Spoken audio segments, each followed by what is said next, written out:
श्री सच्चिदानंद सद्गुरु साईनाथ महाराज की जय। श्री साई सत्सरित पारायणम अध्यायम 6 श्री रामनवमी उत्सवம்। பாடுபடுவது ஆன்மீக லாபத்திற்காகவோ உலகியல் சுபிட்சத்திற்காகவோ எதற்காக இருப்பினும் சரி, எங்கு சத்குரு படகோட்டியாக இருக்கிறாரோ அங்கு அவரே படவை அக்கறை சேர்க்கிறார். சத்குரு என்ற வார்த்தை உள்ளத்தை கிள்ளும் போதே சாயி மனக்கண் முன் தோன்றுகிறார்.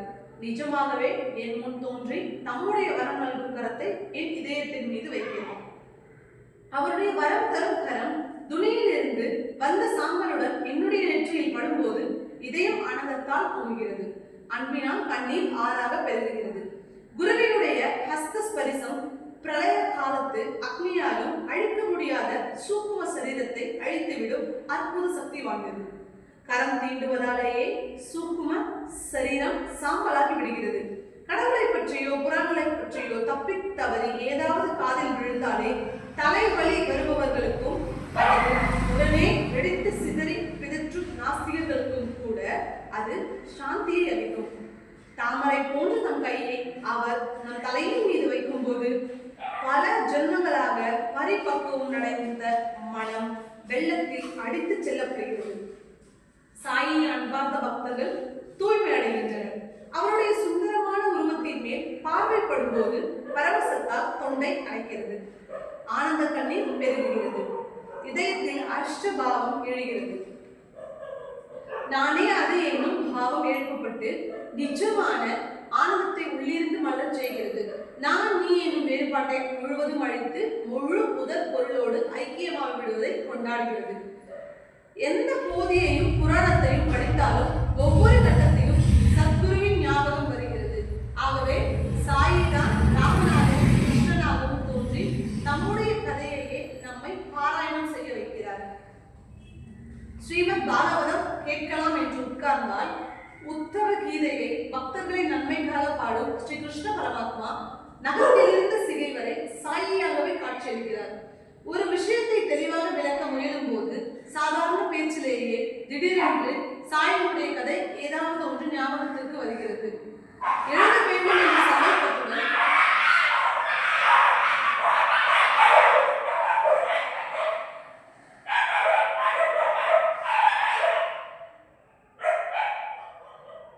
வேண்டும் என்ற சந்தர்ப்பத்துடன் ஒரு தாள் காகிதத்தை எடுக்கிறேன். ஆனால் ஒரு அக்ஷரமும் வெளிவருவதில்லை. எனினும் சாயியே அவருடைய அருளால் என்னை எழுத உணர்வூட்டப்படும் போது எழுதுகிறேன், எழுதிக் கொண்டே இருக்கிறேன். எப்பொழுதெல்லாம் அகங்காரம் தலை தூக்குகிறதோ அப்பொழுதெல்லாம் அவருடைய கையால் அதை எழுப்ப முடியாமல் அழுத்தி விடுகிறார்.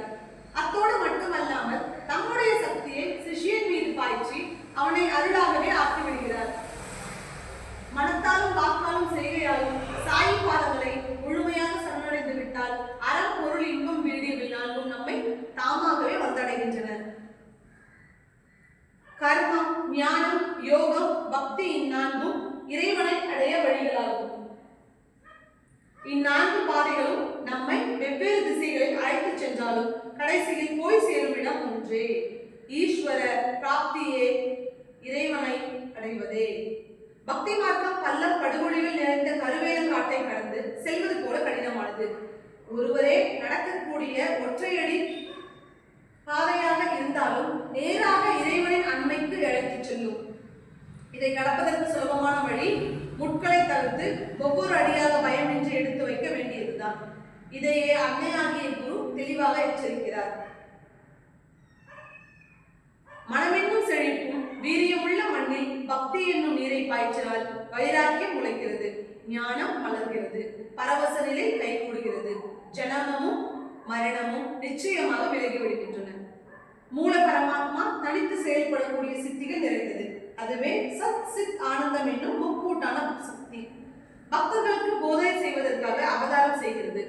பிரம்மம் சச்சிதானந்தமாக மாறும்போது மாயையும் செயலாற்ற ஆரம்பித்து சத்துவம், ராஜசம், தாமசம் ஆகிய முக்குணங்களில் தன்னை வெளிப்படுத்திக் கொள்கிறது.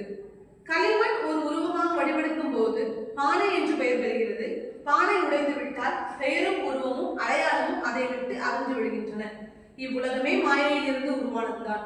இவ்விரண்டுக்கும் உள்ள உறவு காரண காரிய உறவுதான். உண்மையில் மாயையே ஒரு உருவத்தை எடுத்துக்கொண்டு இவ்வுலகமாக காட்சியளிக்கிறது. இவ்வுலகம் தோன்றுவதற்கு முன் மாயையின் நிலை என்ன என்பதை சிந்தித்தால் அது அவர் தோன்றாத நிலை, பரமாத்மாவுடன் ஒன்றுபட்ட உருவெடுக்காத நிலை. உருவெடுத்த நிலையோ உருவெடுக்காத நிலையோ மாயை எப்பொழுதுமே பரமாத்மா ரூபம்தான். ஆகவே இந்த மாயை பரமாத்மாவில் இருந்து பிரிக்க முடியாத பரமாத்மாவின் ஒரு பாகமே. மாயை தமோ குணத்திலிருந்து உயிரில்லாதவையும் நகர முடியாதவையுமான பொருட்களை சிருஷ்டி செய்கிறது. இது மாயையின் முதல் சிருஷ்டி காரியம். பிறகு மாயையினுடைய ராஜோ குணம் பரமாத்மாவின் சித் குணத்துடன் சேர்ந்து உணர்வுள்ள நகரக்கூடிய ஜீவராசிகளை இக்கூட்டு சக்தி வெளிப்படும் வகையில் சிருஷ்டி செய்தது. மாயையின் சத்துவ குணம் புத்தியை சிருஷ்டி செய்தது. புத்தி ஆனந்தத்தில் ஊடுருவி சிருஷ்டி என்னும் விளையாட்டை பூர்ணமாக்கியது. இவ்வாறாக மாயை பலவிதமாக மாற்றங்கள் அடையக்கூடியவள். அவள் அசைந்து செயல்பட ஆரம்பிக்கவிட்டால் முக்குணங்களும் தோன்றா நிலையிலேயே இருந்து விடுகின்றன. சிருஷ்டி என்னும் எதுவும் நடப்பதில்லை. முக்குணங்களுடன் செயல்பட ஆரம்பிக்கும் வரை மாயை தோன்றா நிலையிலேயே இருக்கிறார். தானே ஒடுங்கிய நிலையில் இருக்கும் வரை அவள் தோன்றா நிலையிலேயே இருக்க முடியும் என்று அறிந்து கொள்ள வேண்டும். மாயை பரமாத்மாவின் சிருஷ்டி, உலகம் மாயையின் சிருஷ்டி, பார்ப்பது அனைத்தும் பிரம்மமே என்னும் சொற்றொடருக்கு பரமாத்மா, மாயை, உலகம் என்னும் மூன்றும் ஒன்றேதான் என்று பொருள் கொள்ள வேண்டும்.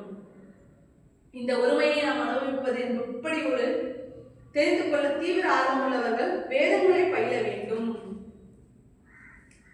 வேதங்களையும் உபனிஷதங்களையும் தர்ம சாஸ்திரங்களையும் படித்தால் நித்தியம் எது அனித்தியம் எது என்னும் பாகுபாட்டு ஞானம் கிடைக்கும். குருவினுடைய திருவாய்மொழியே வேதாந்தம் என்னும் அனுபவமும் கிடைக்கும். பரமானந்தமும் கிடைக்கும். தம் பக்தர்களின் இல்லங்களில் உணவுக்கும் உடைக்கும் எந்த விதமான பற்றாக்குறையும் இருக்காது என்று சாயி உறுதிமொழி கொடுத்திருப்பது சாயி பக்தர்களுக்கு எப்பொழுதுமே தெரிந்த விஷயம்தான். வேற எந்த சிந்தனையும் இல்லாமல் என்னையே நினைத்து யாண்டும் என்னையே உபாசிக்கும் நித்திய யோகிகளுக்கு யோகக்ஷேமத்தை அளிப்பதை என்னுடைய சத்திய காரணமாக கருதுகின்றேன். ஸ்ரீமத் பகவத் கீதையின் இந்த உறுதிமொழியை பேருண்மையாக எடுத்துக்கொள்ள வேண்டும் என்று சாயி திருவாய் மொழிகிறார். உணவுக்கும் உடைக்கும் பஞ்சமே இல்லை. அவற்றின் பின்னால் அலைய வேண்டாம். இறைவனின் அரசபையில் கௌரவம் தேடுங்கள். அவருடைய அருளை கெஞ்சி வேண்டுங்கள். அவருடைய பிரசாதத்திற்காகவே முயற்சி செய்யுங்கள். உலகியல் புகழ் தேடாதீர். பாராட்டுபவர்களுடைய தலையசைப்பை நாடி உன்னுடைய கவனம் ஏன் திரும்ப வேண்டும்? உன் இஷ்ட தெய்வம் ஒன்றோ காருண்யத்தினால் உருகி வியர்வையை தவதவம் என்று பெருக்க வேண்டும். அந்த நிச்சயத்திற்கு நீ எவ்வளவு வேண்டுமானாலும் பாடுபடு. புலன்கள் அனைத்தும் பக்தி பெருக்கால் மூழ்கடிக்கப்பட்டு புலனிற்ப நாட்டங்கள் எல்லாம் பக்தியுடன் கூடிய வழிபாட்டாக மாறட்டும். அந்த நிலை எவ்வளவு அற்புதமானது! இம்மாதிரியான வழிபாடு இதர வழிகளில் ஆசை வைக்காது என்றென்றும் நிலை கட்டும். மனம் மற்ற விஷயங்கள் அனைத்தையும் மறந்துவிட்டு என்னுடைய நாமஸ்மரணத்திலேயே நிலைத்து நிற்கட்டும். மனம் அந்நிலையில் உடலிருந்தும் குடும்ப தொல்லைகளிலிருந்தும் பணத்தாசையிலிருந்தும் விடுதலை பெற்று ஆனந்தமயமாக இருக்கும் சம தரிசனத்தையும் பிரசாதத்தையும் அடைந்து கடைசியாக பரிமாண தத்துவத்தையும் அடையும். பரிபூரண தத்துவத்தையும் அடையும். சாந்தி நிறைந்த மனம் ஞானிகளின் சத் சங்கத்தில் இருக்கிறோம் என்பதற்கு அறிகுறி. ஒரு பொருளிலிருந்து இன்னொரு பொருளுக்கு சதா அலையும் ஓய்வில்லாத மனதை இறைவனுடன் ஒன்றியதாக எப்படி கொள்ள முடியும்? ஆகவே கதை கேட்பவர்களே, இப்பிரவசனத்தை பக்தியுடன் கேட்கும் போது முழு கவனத்தையும் கேள்வியின் மேல் வையுங்கள். சாயியின் சரித்திரத்தை கேட்டு உங்களுடைய மனம் பக்தி நிரம்பியதாக ஆகட்டும். கதை முன்னேறும் போது திருப்தியை கொண்டு வரும். சஞ்சலமான மனம் விச்ராந்தி அடையும். எல்லா பங்களிப்புகளும் அடங்கும். சாந்தியும் சந்தோஷமும் ஆட்சி செய்யும். இப்பொழுது நாம் ஏற்கனவே ஆரம்பித்த மசூதி ஜீரணோத்தாரணம் பற்றியும் ஸ்ரீ ராமச்சரண கதா கீர்த்தனம் பற்றியுமான கதையை தொடர்வோம். கோபால்குண்ட் என்ற பெயர் கொண்ட பக்தர் ஒருவர் இருந்தார். அவர் இடைவிடாது பாபாவின் நாமத்தை ஜபம் செய்து வந்த பரம பக்தர். அவருக்கு புத்திர பாக்கியம் இல்லாதிருந்தது. சாயினுடைய ஆசீர்வாதத்தால் அவருக்கு ஒரு புத்திர ரத்தினம் பிறந்தான். அவர் பெரிதும் மகிழ்ச்சி அடைந்தார். ஷிர்டியில் கிராம மக்கள் அனைவரும் உல்லாசப்படும் வகையில் ஒவ்வொரு வருஷமும் ஒரு திருவிழா அல்லது உருஸ் பண்டிகை கொண்டாட வேண்டும் என்ற எண்ணம் அவர் மனதில் உதித்தது. தாத்தா கோத்தே, மாதவராவ் தேஷ்பாண்டே போன்ற கிராம முக்கியஸ்தர்களும் இந்த யோசனையை மிகவும் விரும்பி அதற்கு இம்மாதிரி திருவிழாக்கள் கொண்டாடுவது என்பது சட்ட திட்டங்களுக்கு உட்பட்டு ஜில்லா கலெக்டரிடம் அனுமதி பெற வேண்டிய நிர்பந்தமும் இருந்தது. கலெக்டருடைய அனுமதி பெறுவதற்கு முயற்சிகள் எடுக்கப்பட்ட போது கிராமத்தின் கணக்கர் காழ்ப்புணர்வோடு விஷத்தனமான அதை எதிர்த்தார். தடங்கல்களை ஏற்படுத்தினார். கிராமத்து கணக்கர் எழுப்பிய ஆட்சேபனையால் ஷிர்டியில் திருவிழா கொண்டாடப்படக்கூடாது என்று கலெக்டர் ஆணையிட்டார். ஆனால் பாபாவே ஷிர்டியில் ஊர்ஸ் திருவிழா நடத்தும் யோசனையை விரும்பி அவருடைய சம்மதத்தையும் ஆசீர்வாதத்தையும் அளித்திருந்தார். ஆகவே கிராம மக்கள் மன உறுதியுடன் விஷயமாக தொடர் முயற்சி எடுத்தனர். படாத பாடுபட்டனர். அவர்கள் எல்லோரையும் திருப்தி செய்யும் வகையில் முன்னர் பிறப்பிக்கப்பட்ட ஆணை அதிகாரிகளால் ரத்து செய்யப்பட்டது. அதிலிருந்து பாபாவினுடைய சம்மதத்துடன் இந்த வருடாந்திர ஊர்ஸ் திருவிழாவை ஸ்ரீ ராமநவமி என்று கொண்டாடுவது என்று முடிவு செய்யப்பட்டது. தாத்தியார் கோத்தே எல்லா ஏற்பாடுகளையும் செய்தார். இத்திருவிழாவிற்கு தற்காலத்திலும் மக்கள் திரளாக வருகிறார்கள். ஸ்ரீ ராமநவமி என்று மேலத்தாளத்தோடு வாத்தியங்களும் முழங்க பூஜனையும் பஜனையும் செய்யப்படுகின்றன. உற்சவத்தில் கலந்து கொள்ள மக்கள் எல்லா திசைகளில் இருந்தும் வந்து ஷிரடியில் குவிகிறார்கள். ஒவ்வொரு வருடமும் 2 புதிய கொடிகள் மரியாதை சடங்குகளுடன் ஊர்வலமாக எடுத்துச் செல்லப்பட்டு நிரந்தரமாக கலந்து கொண்டிருக்குமாறு மசூதியின் உச்சியில் கட்டப்படும். ஒவ்வொரு வருடமும் 2 புதிய கொடிகள் மரியாதையாக சடங்குகளுடன் ஊர்வலமாக எடுத்துச் செல்லப்பட்டு நிரந்தரமாக கலந்து கொண்டிருக்குமாறு ஷிரடியில் உள்ள மசூதியின் உச்சியில் கட்டப்படும். இவ்விரண்டு கொடிகளில் ஒன்று நிமோன்கருடையது, மற்றொன்று தாமோன்னாவிடமுடையது. இரண்டும் கோலாகலமாக ஊர்வலத்தில் எடுத்துச் செல்லப்பட்டு மசூதியின் உச்சியில் கட்டப்பட்டு வட்டோலி வீசி பறக்கும். ஷிரடிக்கு பெருமையும் ஆனந்தமும் அளிக்கும் ஸ்ரீ ராமநவமி கொண்டாடும் யோசனை உருஸ் திருவிழாவிலிருந்து எப்படி உதித்தது என்னும் சுவாரஸ்யமான விவரத்தை இப்பொழுது கேளுங்கள். 1911ஆம் ஆண்டில் முதலாக ஸ்ரீ ராமநவமி உற்சவம் கொண்டாடப்பட்டது. இந்த யோசனை உருஸ் திருவிழாவிலிருந்தே உதித்தது. தொடர்ச்சியாக தடங்கள் ஏதும் இன்றி இன்றும் ஸ்ரீ ராமநவமி கொண்டாடப்படுகிறது. இந்த யோசனை முதலில் பிரபலமான கீர்த்தங்கர் கிருஷ்ண ஜாகேஸ்வரர் பீஷ்மா என்பவரால் கருத்துருவாக்கப்பட்டது. எல்லோருடைய நலனுக்காகவும் ஸ்ரீ ராம ஜென்ம உற்சவம் கொண்டாடப்பட வேண்டும் என்று அவர் நினைத்தார். அதுவரை உருஸ் திருவிழா மட்டுமே ஸ்ரீ ராம ஜென்ம தினத்தன்று வருடம் பெரிய அளவில் கொண்டாடப்பட்டு வந்தது. ஸ்ரீ ராம ஜென்மோற்சவம் வருடம் கொண்டாடுவது என்னும் அற்புதமான யோசனை இதிலிருந்தே எழுந்தது. பீஷ்மா ஒரு நாள் வாடாவில் தெளிந்த மனத்துடன் ஓய்வெடுத்துக் கொண்டு உட்கார்ந்திருந்தார். காகா மகாஜனி அந்நேரத்தில் பூஜைக்கு வேண்டிய சாமான்களுடன் மசூதிக்கு போக தயார் செய்து கொண்டிருந்தார். சாய் தரிசனம் செய்வதற்காகவும் உருஸ் பண்டிகையின் கோலாகலத்தை அனுபவிப்பதற்காகவும் காகா ஷிரடிக்கு ஒரு நாள் முன்னதாகவே வந்து விடுத்தார். இதை ஒரு உசிதமான நேரமாக கருதி பீஷ்மா காகாவை கேட்டார். என்னுடைய மனதில் ஒரு அருமையான யோசனை தோன்றியிருக்கிறது. நீர் அதை நடத்தி காட்ட உதவி செய்வீரா? உருஸ் பண்டிகை இங்கு வருடம் கொண்டாடப்படுகிறது. அந்த நாள் ஸ்ரீ ராம ஜென்ம தினமாகவும் இருப்பதால் மேற்கொண்டு ஏதும் பிரயாசப்படாமலேயே ஸ்ரீ ராம ஜென்மோற்சவத்தையும் கொண்டாடுவதற்கு ஒரு நல்ல வாய்ப்பை அளிக்கிறது. காகா இந்த யோசனையை விரும்பினார். பாபாவினிடம் அனுமதியை பெற வேண்டும். எல்லாமே அவருடைய ஆக்னியில் தான் இருக்கிறது. ஆக்னியை கிடைத்து விட்டால் அதன் பிறகு தடங்களோ தாமதமோ எதுவுமே இருக்காது. ஆனால் ஸ்ரீ ராம ஜென்ம உற்சவத்தை கொண்டாட வேண்டும் என்றால் கதா காலட்சேபத்திற்கு ஏற்பாடு செய்ய வேண்டுமே. இந்த குக்கிராமத்தில் காலட்சேபம் செய்யும் திறமையுள்ள ஹரிதாசன் எப்படி கிடைப்பார் என்று ஒரு பிரச்சனை எழுந்தது. பீஷ்மா இவ்வாறு சொன்னார். நான் கதா காலட்சேபம் செய்கிறேன், நீங்கள் ஹார்மோனியம் வாசியுங்கள். ராதாகிருஷ்ணமாயி இந்நிகழ்ச்சிக்கு பிரசாதமாக சுக்கு வெள்ள உருண்டை செய்து விடுவார். வாருங்கள், பாபாவிடம் போகலாம். சுபகரமான காரியங்களில் தாமதம் எப்பொழுதுமே பிரச்சனைகளை விளைவிக்கும். சுபமான காரியத்தில் சீக்கிரமாக செயல்படுவது சுலபமாக வெற்றியை தரும். வாருங்கள், இப்பொழுதே போய் கதா காலட்சேபம் செய்வதற்கு பாபாவிடம் அனுமதி கேட்கலாம் என்று சொல்லிக்கொண்டே இருவரும் மசூதியை நோக்கி சென்றனர். காகா பூஜைக்கு செய்து கொண்டிருந்த போது பாபாவே முதல் கேள்வியாக கேட்டார். ஆகா, வாடாவில் என்ன நடக்கிறது? ஆனால் அந்த நேரத்தில் சம்பந்தப்பட்ட கேள்வியை எழுப்ப வேண்டும் என்று காகாவுக்கு தோன்றவில்லை. உடனே பாபா கேள்வியின் உருவத்தை மாற்றி, பூவா, நீர் என்ன சொல்கிறீர் என்று பீஷ்மாவை கேட்டார். காகாவுக்கு உடனே விஷயம் ஞாபகத்திற்கு வந்தது. அவர்கள் என்ன செய்ய விரும்பினார்கள் என்பதை எடுத்துச் சொன்னார். பாபா அவர்களுடைய யோசனைக்கு அனுமதி தந்தார். உற்சவம் நிச்சயமாகிவிட்டது. அடுத்த நாள் காலையில் பாபா லண்டிக்கு கிளம்பிய போது சிவத்திற்கு வேண்டிய சம்பிரதாயமான ஏற்பாடுகளுக்கு இடையே சபா மண்டபத்தில் ஒரு தொட்டிலும் கட்டப்பட்டது. உரிய நேரத்தில் காலேஜபத்தை கேட்பதற்கு மக்கள் கூடினர். பாபா லண்டியிலிருந்து திரும்பி வந்ததும் பீஷ்மா காலேஜபம் செய்வதற்கு எழுந்தார். காக்கா மகாஜனி ஹார்மோனிய பெட்டியின் அருகில் அமர்ந்தார். பாபா திடீரென்று காக்காவை அழைத்து வர சொன்னார். பாபா உங்களை கூப்பிடுகிறார் என்று செய்தி வந்தது.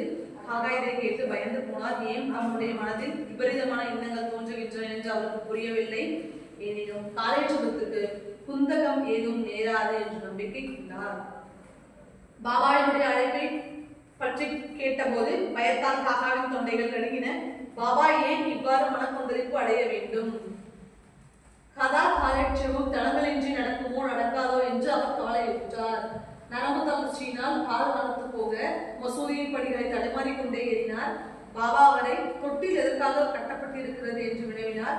கதா காலட்சேபத்தை பற்றியும் கொண்டாட்டத்தின் விவரங்களும் சுருக்கமாக சொல்லப்பட்டவுடன் பாபா மகிழ்ச்சி அடைந்தார். பாபா அருகில் இருந்த சுவர்மாடத்திலிருந்து ஒரு அழகான மாலையை எடுத்து காக்காவின் கழுத்தில் அணிந்தார். பீஷ்மா அணிவதற்காக இன்னொரு மாலையும் அவரிடம் கொடுத்தார்.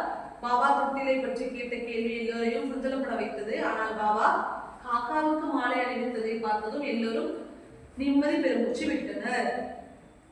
பீஷ்மா கல்வி கேள்விகளில் வல்லவர், இதிகாச புராணங்களை நன்கு அறிந்தவர். ஆகையால் அவருடைய காலட்சேபம் மிகவும் ரசிக்கக்கூடியதாக அமைந்தது.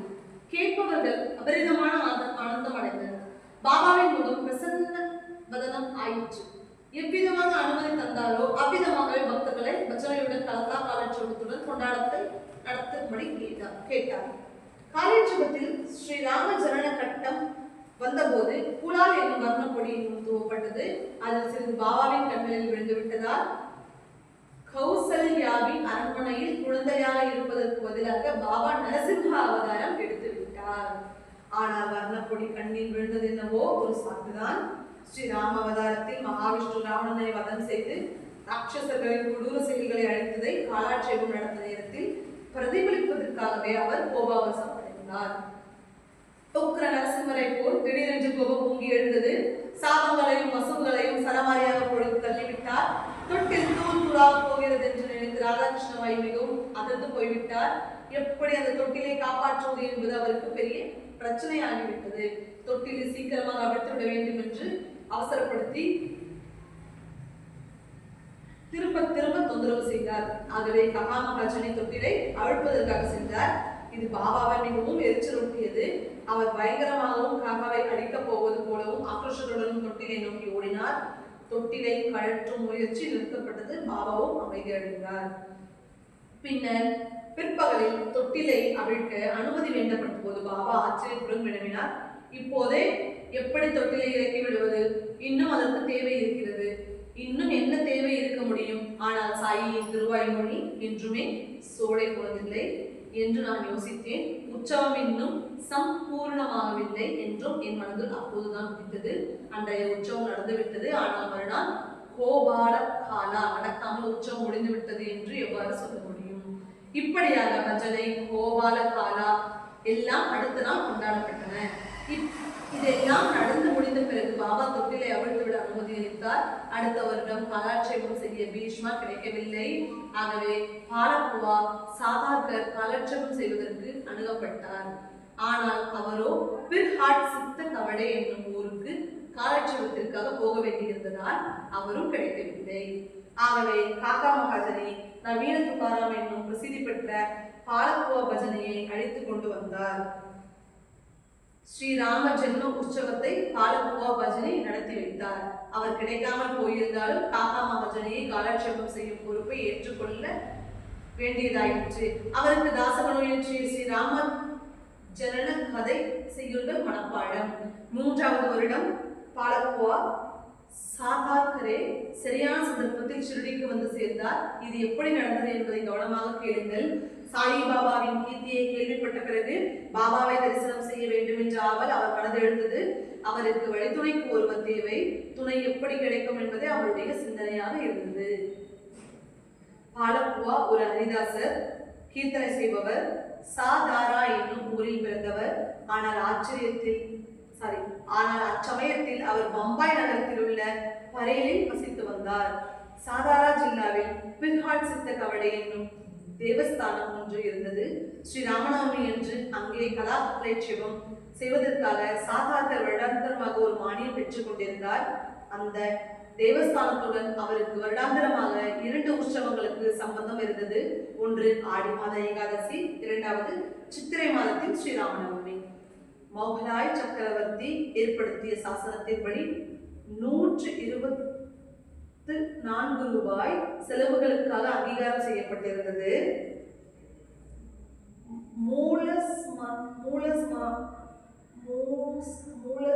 மஸ்தானத்திலிருந்து முறைப்படி தொகை இந்த கோயிலின் குறிப்பிட்ட செலவுகளுக்காக பிரித்தளிக்கப்பட்டிருந்தது. ஹாலகுவாவுக்கு இவ்விரண்டு உற்சவங்களுக்காக 30 ரூபாய் சன்மானமாக அளிக்கப்பட்டது. ஆனால் அவ்வருடம் கவடையில் காலரா நோய் கண்டு கிராம மக்கள் அவதிப்பட்டனர். அதனால் ஸ்ரீ ராமநவமி உற்சவம் கொண்டாட முடியவில்லை. மக்கள் கிராமத்தை காலி செய்துவிட்டு வெளியில் போய்விட்டதாகவும் அடுத்த வருடம் வர சொல்லியும் புவாவுக்கு கடிதம் வந்தது. சுருங்க சொன்னால் ஸ்ரீராமனுக்கு சேவை செய்யும் பாக்கியமும் சன்மானமும் புவாவிற்கு அவரிடம் கிடைக்காமல் போய்விட்டன.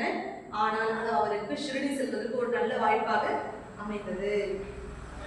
ஆகவே புவா ஹரி சீதாராம் தீட்சிதரை சந்தித்தார்.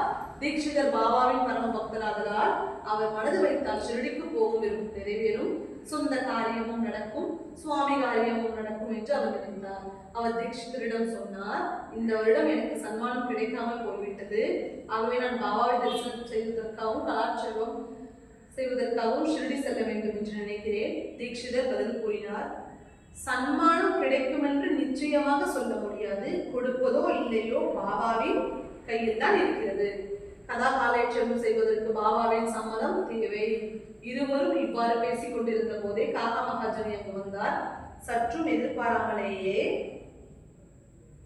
அங்கிருந்த அனைவருக்கும் ஷிரடியின் உதி பிரசாதத்தை அளித்தார். இது சுபசகுலமாக கருதப்பட்டது. மகாஜனி அப்பொழுதுதான் ஷிரடியிலிருந்து திரும்பி இருந்தார். ஷிரடியின் அனைவரும் நலம் என்று விசாரிப்பதற்காக அப்பொழுது அங்கு வந்தார். சிறிது நேரத்தில் வீட்டிற்கு திரும்பிவிட்டார். தாம் பாபாவை அனுமதி கேட்பதாகவும் அனுமதி கிடைத்தால் நிச்சயமாக அவருக்கு தெரிவிப்பதாகவும் தீட்சிதர் புவாவிடம் பரம பிரீதியுடன் சொன்னார். யாத்திரை செலவை பற்றி கவலைப்படாமல் ஷிரடிக்கு வர சொல்லி புவாவுக்கு ஒரு கடிதம் வந்தது. இதற்காக ஒருவர் மனதில் சந்தேகங்கள் எழுப்பிக் கொண்டு தொந்தரவு படக்கூடாது என்று குறிப்பும் இருந்தது. சில நாட்களுக்கு பிறகு தீட்சிதர் ஷிரடிக்கு சென்றார். பாபா தம்முடைய அனுமதியை அளித்தார். ஹாலகுவா ஷிரடிக்கு வந்தார். யதேஷ்டமாக சாய் தரிசனம் செய்தார். பாபாவும் மிகுந்த பிரேமையுடன் ஸ்ரீ ராமநவமி உற்சவத்தை கோலாகலமாக கதாகாலட்சேபத்துடன் பண்டிகை குதூகலத்துடனும் பாலகுவாவை வைத்து தம்முடைய முன்னிலையில் நடத்தி கொண்டார். பாலகுவாவும் தம்மை பொறுத்தவரை எண்ணம் நிறைவேறியது பற்றி மிக்க மகிழ்ச்சி அடைந்தார். பாபாவுக்கு சந்தோஷம். எல்லோருடைய மனோரதமும் நிறைவேறியது. புவாவுக்கு கனத்த சம்பாவனை கிடைத்தது. பாபாவின் ஆணைப்படி அவருக்கு 150 ரூபாய் அளிக்கப்பட்டது. புவாவினுடைய மகிழ்ச்சி கரை புரண்டது. கவடையில் 5 வருடங்களில் கிடைக்கக்கூடிய வருமானத்தை பாபா ஒரே வருடத்தில் கொடுத்து விட்டார். பாலகுவாவுக்கு ஏன் சந்தோஷம் பொங்கி பாபாவிடம் விசுவாசம் அதிகரிக்காது. ஆயினும் பின்னர் தாசர்கள் ஷிரடிக்கு ஒருமுறை வந்தபோது ஸ்ரீ ராமநவமி கதாகாலட்சேப பொறுப்பை பாபாவின் அனுமதியுடன் அவரிடம் ஒப்படைக்கப்பட்டது.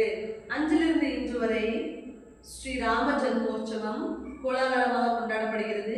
ஏழையிலும் ஏழைகள் உட்பட அனைவரும் ஆனந்தம் அடையுமாறு எல்லோருக்கும் அன்னதானம் செய்யப்படுகிறது. அச்சமயத்தில் சமாதி மந்திரின் பிரதான வாயிலுக்கு எதிரே மங்கள வாத்தியங்களும் முழக்கங்களுக்கு நடுவில் சாயி நாமம் வானை பிளக்குமாறு எழுந்து அவருடைய மனதில் ஆனந்த அலைகளை எழுப்பிவிடுகிறது. உருஸ் திருவிழா கொண்டாட்டம் ஆரம்பத்தை போலவே கோபால் குண்டுக்கு மசூதியை புனருத்தாரணம் செய்து அழகுபடுத்த வேண்டும் என்ற யோசனையும் மனதில் இருந்தது.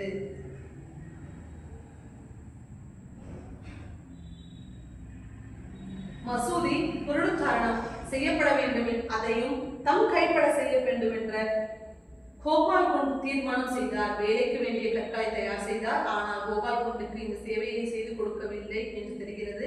பிறகு பாபாவின் விருப்பப்படி இந்த வேலையை செய்து முடிக்க ஒரு நல்ல வாய்ப்பு அமைந்து நானா சாஹிப் சாந்தோர்கர் இப்பணியை ஏற்றுக்கொள்வது வேண்டும் என்றும் காக்கா சாஹிப் தீட்சிதர் தளம் பரவும் பணியை ஏற்றுக்கொள்ள வேண்டும் என்றும் பாபா விரும்பியதாக இப்பொழுது தெரிகிறது. சிறிது காலம் கழித்து அது அவ்வாறே நடந்தது.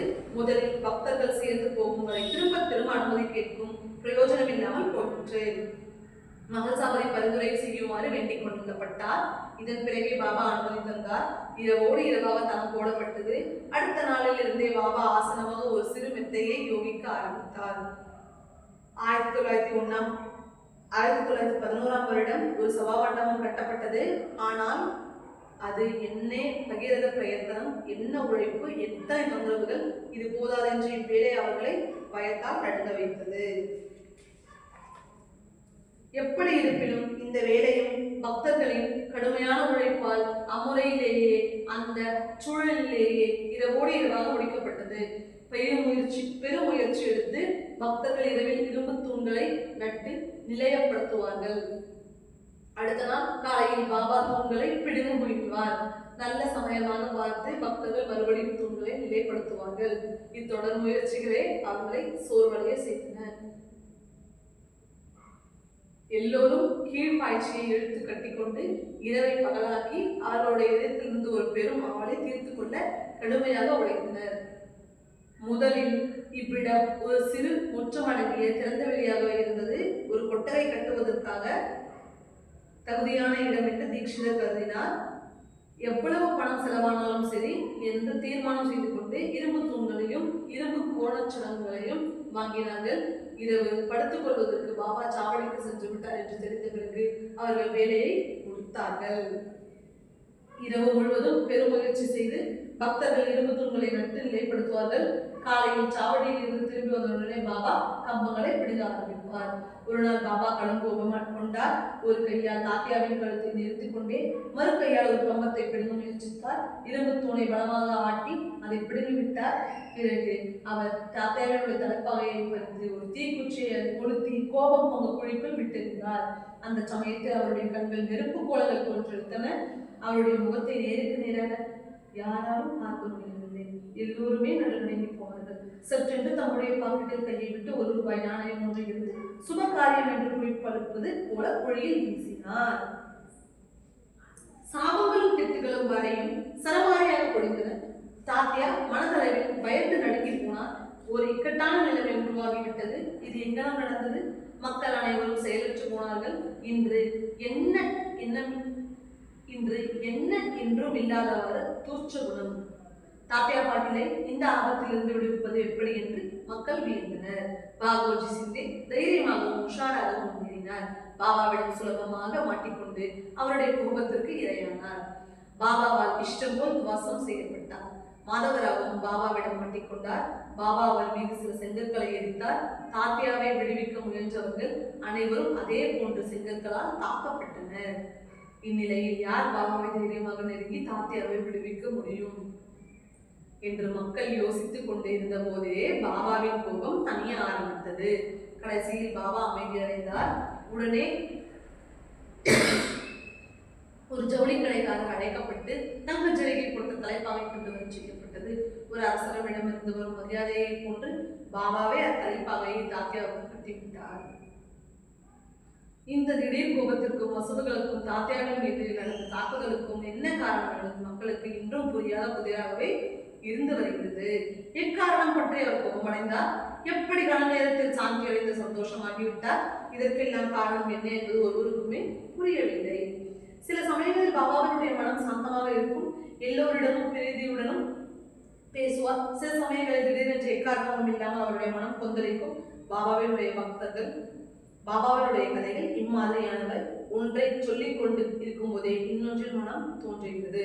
எதை முதலில் சொல்வது, எதை பிறகு சொல்வது என்ற பிரவசனம் செய்பவரின் மனம் திக்குமுக்காடுகிறது. இந்த தேர்தலில் பாராபட்சம் காட்டுவது முறையாகாது. என்னாலும் பாரபட்சம் காட்ட முடியவில்லை. செவிமடுப்பவர்களின் கதை கேட்க வேண்டும் என்ற ஆவலை திருப்தி செய்யும் வகையில் எக்கதை எச்சமயத்திற்கு பொருத்தமாக இருக்கிறதோ அக்கதை அச்சமயத்தில் அவர்களுக்கு வந்து சேரும். அடுத்த அத்தியாயத்தில் பாபா ஹிந்துவா முஸ்லிமா என்பது பற்றி வாய்மொழிய விவரங்களையும் முதியோர்களிடம் நான் கேட்டவாறு ஆதிகால கதைகளையும் என்னுடைய சக்தி அனுமதிக்கும் அளவில் சொல்கிறேன், கேளுங்கள். தட்சிணை கேட்டு வாங்கிய பணம் பழைய கோள்களை புதுப்பிக்க எவ்வாறு செலவிடப்பட்டது என்பதை பற்றியும், தோதி போதி கண்ட யோகம் போன்ற யோக பயிற்சிகளில் பாபா தம் உடலை வருத்தி கொண்ட விவரமும், எவ்வாறு பாபா மற்றவர்களின் நல்வாழ்வுக்காக கஷ்டப்பட்டார் என்பது பற்றியும், பக்தர்களின் சங்கடங்களை எவ்வாறு நிவாரணம் செய்தார் என்பது பற்றியும், இவை அனைத்தும் அடுத்த அத்தியாயத்தில் தெளிவாக சொல்லப்பட்டு கதை கேட்பவர்களை திருப்தி செய்யும். எல்லோருக்கும் சேமம் உண்டாகட்டும். ஞானிகளாலும் சான்றோர்களாலும் உணர்வூட்டப்பட்ட சாய் பக்தன் ஹேமந்த் பந்தால் ஏற்றப்பட்ட ஸ்ரீ சமர்த்த சாய் சரித்திரம் இன்னும் காவியத்தில் ஸ்ரீ ராம ஜென்ம உற்சவம் என்னும் 6வது அத்தியாயம் என்னும் श्री सच्चिदानंद सद्गुरु साईनाथ महाराज की जय।